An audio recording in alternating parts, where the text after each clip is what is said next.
ಊಟಿಗೆ ಭೇಟಿ ನೀಡಿದವರು ರೋಸ್ ಗಾರ್ಡನ್ಗೆ ಭೇಟಿ ನೀಡಲೇಬೇಕು.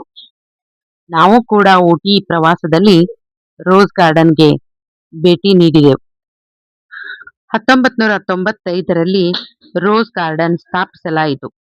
ಇದು ತಮಿಳುನಾಡಿನ ಊಟಿ ಪಟ್ಟಣದ ಹೃದಯ ಭಾಗದಲ್ಲಿರುವ ವಿಜಯನಗರಂ ಪ್ರದೇಶದ ಎಲ್ಕ್ ಬೆಟ್ಟದ ಇಳಿಜಾರಿನಲ್ಲಿ 2200 ಮೀಟರ್ ಎತ್ತರದಲ್ಲಿದೆ.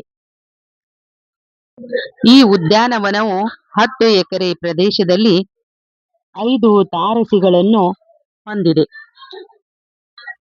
ತಮಿಳುನಾಡಿನ ಊಟಿಯಲ್ಲಿರುವ ಸರ್ಕಾರಿ ರೋಸ್ ಗಾರ್ಡನ್ ಭಾರತದ ಅತಿ ದೊಡ್ಡ ಗುಲಾಬಿ ಸಂಗ್ರಹಾಲಯಗಳಲ್ಲಿ ಒಂದಾಗಿದೆ. ಇದು ಸುಮಾರು 20,000ಕ್ಕೂ ಹೆಚ್ಚು ವಿಧದ ಗುಲಾಬಿಗಳನ್ನು ಹೊಂದಿರುವುದು ತುಂಬಾ ವಿಶೇಷವಾಗಿದೆ. ಈ ಉದ್ಯಾನವನವು 10 ಎಕರೆಯಷ್ಟು ವ್ಯಾಪ್ತಿಯನ್ನು ಹೊಂದಿದೆ. 2026ರಲ್ಲಿ ಇದನ್ನು ರೋಸ್ ಸೊಸೈಟಿಗಳ ವಿಶ್ವ ಒಕ್ಕೂಟವು ಶ್ರೇಷ್ಠ ಉದ್ಯಾನವನವೆಂದು ಗುರುತಿಸಿದೆ. ಈ ಉದ್ಯಾನವನದಲ್ಲಿ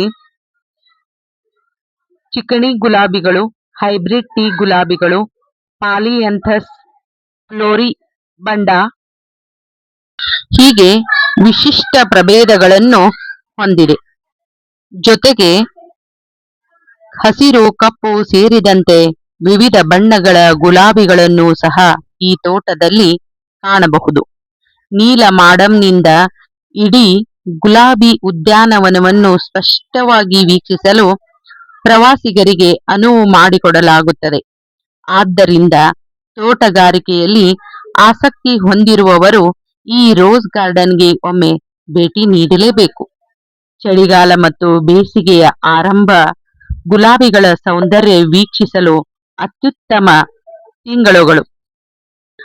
ಪ್ರಕೃತಿ ಪ್ರಿಯರನ್ನು ಸಿಹಿ ತಿನಿಸಿನಂತೆ ಸೆಳೆಯುತ್ತದೆ. ರೋಸ್ ಗಾರ್ಡನ್ ಆಕರ್ಷಕವಾದ ಪರಿಮಳಯುಕ್ತ ಗುಲಾಬಿಗಳಿಗೆ ಮೀಸಲಾಗಿರುವ ಈ ಗಾರ್ಡನ್ ಹಚ್ಚ ಹಸಿರಿನಿಂದ ಕೂಡಿದೆ.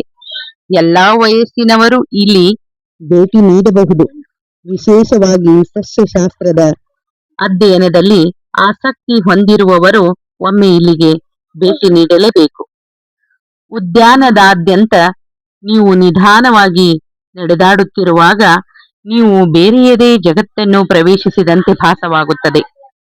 ಪೋಷಕರು ತಮ್ಮ ಮಕ್ಕಳೊಂದಿಗೆ ಇಲ್ಲಿಗೆ ಪಿಕ್ನಿಕ್ ಬರಲು ಹೆಚ್ಚು ಬಯಸುತ್ತಾರೆ.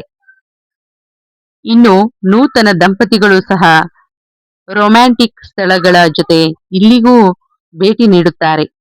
ಬೇಸಿಗೆಯಲ್ಲಿ ಅಂದರೆ ಮಾರ್ಚ್ನಿಂದ ಜೂನ್ ಹೆಚ್ಚು ಹೂ ಬಿಡುವ ಅವಧಿ.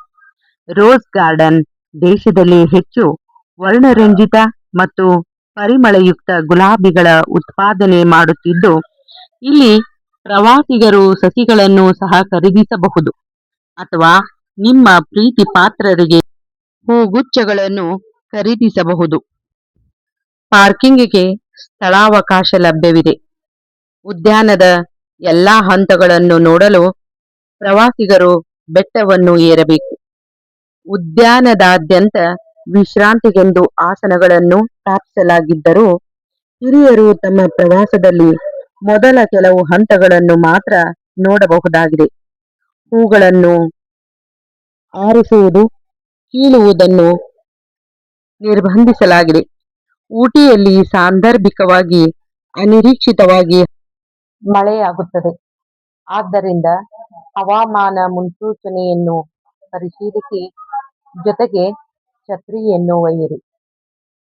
ಫ್ಲವರ್ ಶೋ ಹೆಚ್ಚು ಕಡಿಮೆ ಮೇ ತಿಂಗಳಿನಲ್ಲಿ ನಡೆಯುತ್ತದೆ.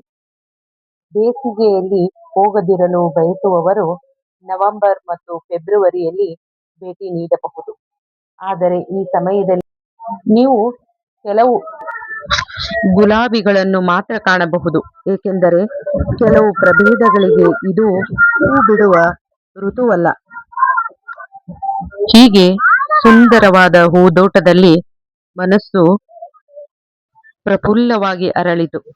ಎಲ್ಲ ವೀಕ್ಷಕರಿಗೂ ಧನ್ಯವಾದಗಳು.